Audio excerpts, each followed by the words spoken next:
දරුවෝ හිතනවා අම්මා අපිව මාස 9යි බඩේ තියන් හිටියේ කියලා. ආයි තව ටිකකින් කියනවා අම්මා අපිව අවුරුදු 3-4යි එක්කගෙන ගියා අතින් අල්ලගෙන කියලා. හැබැයි උන් දන්නේ නැහැ. අම්මා කෙනෙක් අවසාන හුස්ම පොද වාතලයට මිශ්‍ර වෙනකම්ම දරුවව හදවතින් අයින් කරන්නේ. ඒක තමයි දෛවය. ජීවිතයේ 95%ක් අපේ. 100%ක් අපේ නෙවෙයි. හැබැයි මේ පහ අපි දිහා බලාගෙන ඉන්නවා.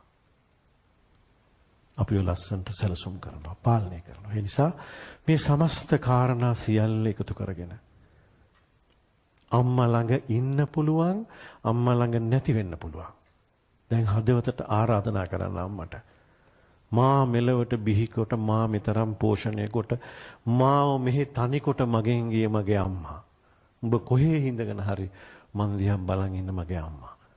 මේ සින්දුව එදා අහපු විදිහට නෙවෙයි.